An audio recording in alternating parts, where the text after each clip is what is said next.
Hello friends, ഇന്നത്തെ വീഡിയോയിലേക്ക് എല്ലാവർക്കും സ്വാഗതം. ഇന്ന് നമ്മൾ പറയുന്നത് കാട്ടുചേമ്പിനെ കുറിച്ചാണ് കേട്ടോ. കാട്ടുചേമ്പ് നമ്മൾ സാധാരണ വെട്ടിക്കളയുന്നതാണ്. പരമ്പരാഗതമായിട്ട് ഇതൊക്കെ കറി വെച്ച് പോരുന്ന ഐറ്റമാണ്. നമ്മൾ പുതിയ തലമുറയ്ക്ക് ഇതെങ്ങനെയാണ് കറി വെക്കുന്നതെന്നോ എങ്ങനെയാണ് ഇത് ഉപയോഗിക്കേണ്ടതെന്നോ അറിയത്തില്ല. അപ്പോൾ ചൊറിയുമെന്ന് ഓർത്തുകൊണ്ട് ഇത് വെട്ടിക്കളയും. പക്ഷേ ഇതിന് ഒട്ടേറെ ഔഷധ ഗുണങ്ങളുള്ളതാണ്.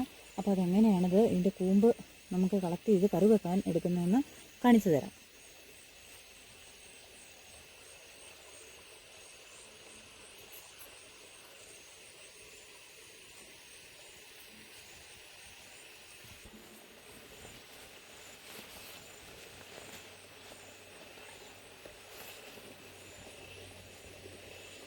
ഇത് കണ്ടോ, ഇങ്ങനെ വിരിയാറായി വരുന്ന കൂമ്പ് കണ്ടോ? ആ കൂമ്പ് ഇങ്ങനെ കട്ട് ചെയ്തെടുക്കാം. ഇത് കണ്ടോ, വിരിഞ്ഞിങ്ങനെ കയറി വരുന്ന കൂമ്പ്.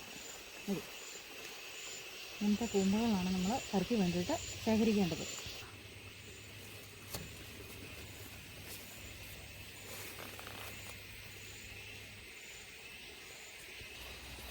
ഇതുണ്ടോ, ഇഷ്ടംപോലെ ചേമ്പ് നിൽപ്പുണ്ട്.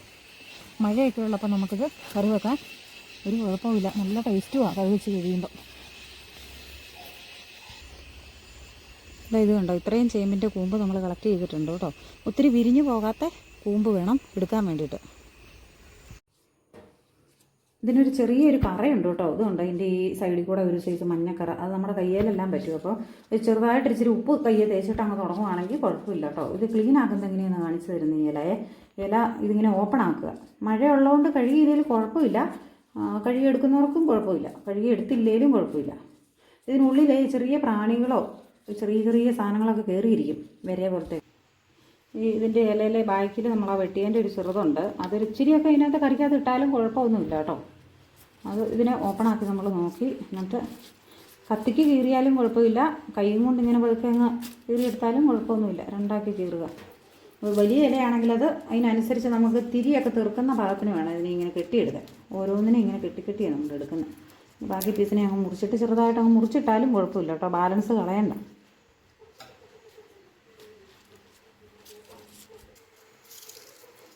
നമ്മൾ പണ്ടൊക്കെ വിളക്കിനൊക്കെ തിരിയിടുകയല്ലേ, അതുപോലെ ഇങ്ങനെ തീർത്തിങ്ങനെ കെട്ടിയെടുക്കണം. അപ്പോൾ ഈ ഇലയെല്ലാം നമുക്കങ്ങനെ കെട്ടിയെടുക്കാം. അങ്ങനെ കൈക്കകത്ത് വെച്ചിട്ട് അങ്ങ് ജസ്റ്റ് അങ്ങ് ഉറുത്തി അങ്ങ് വിട്ടാൽ മതി. ഇതിപ്പോൾ ഈ ഇലയെല്ലാം നമുക്കിനി അങ്ങനെ കെട്ടിയെടുക്കാം. വേണ്ട, ഇതെല്ലാം തീർത്ത് കെട്ടി കഴിഞ്ഞു കേട്ടോ. എല്ലാം നോക്കി വെച്ച ഇലയാണ്, നമുക്കൊന്നും വേറൊന്നുമില്ല. നമ്മൾ ഒന്നും ഇല്ലയെന്ന് ഓർത്തുകൊണ്ട് വെറുതെ എടുത്ത് കെട്ടരുത്. അപ്പോൾ അതൊന്ന് ഓപ്പണാക്കി നോക്കിയതിന് ശേഷം മാത്രമേ ഇന്ന് തീർത്ത് കെട്ടാൻ പാടുള്ളൂ. ഇങ്ങനെ എടുത്ത് കെട്ടണം. ഇതിൻ്റെ തല അങ്ങോട്ട് ചെറുതായിട്ട് അങ്ങ് മുറിച്ച് കളഞ്ഞാൽ മതി. മുറിച്ച് കളയണ്ട, ഇതിനകത്ത് ചെറിയ പീസാക്കി ഇട്ടാലും കുഴപ്പമൊന്നുമില്ല. ഇതിന് നമുക്ക് വേണ്ടിയ ഇൻഗ്രീഡിയൻസ്: തേങ്ങ ചിരണ്ടിയത്, ഞാനിവിടെ ഒരു അര തേങ്ങയാണ് എടുത്തിരിക്കുന്നത്. അതുപോലെ മഞ്ഞൾപ്പൊടി 1 ടീസ്പൂണ്, ചെറിയ ഉള്ളി 5 അല്ലി, കുരുമുളക് 1 5 എണ്ണം, കാന്താരി മുളക് എരിവ് കൂടാൻ പാകത്തിന് വേണം. നമുക്കിതിനെ ഒന്ന് അരച്ചെടുക്കാം കേട്ടോ. ശരിക്കും അരയേണ്ട, ഒന്ന് ഒതുക്കിയെടുത്താൽ മതി.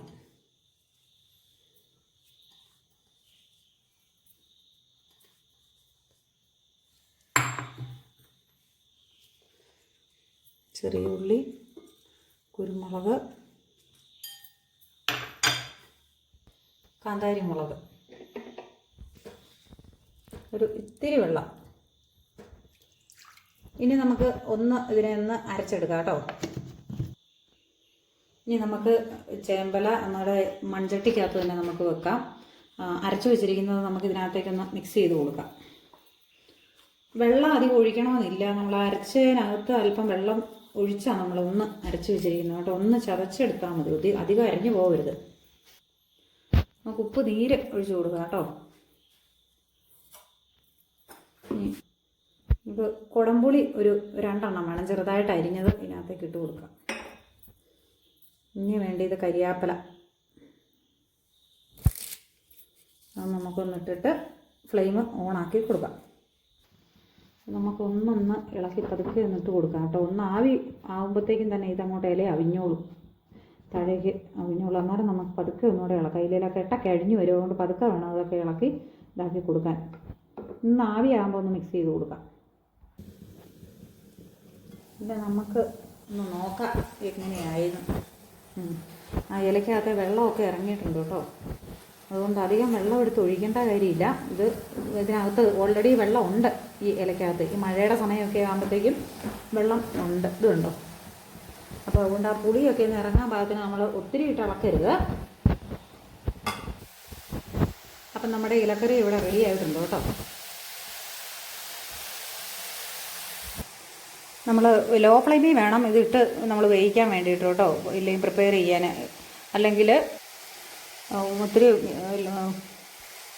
തീ നമ്മൾ കൂട്ടിയിട്ടിട്ടുണ്ടെങ്കിലുണ്ടല്ലോ അതിൻ്റെ ചട്ടിക്ക് അടിയിൽ പിടിക്കാനുള്ള സാധ്യതയുണ്ട്. അപ്പോൾ അതുകൊണ്ട് ലോ ഫ്ലെയിമിലിട്ടേ നമ്മൾ ഈ കറി അടുപ്പത്ത് വെക്കാൻ പാടുള്ളേ.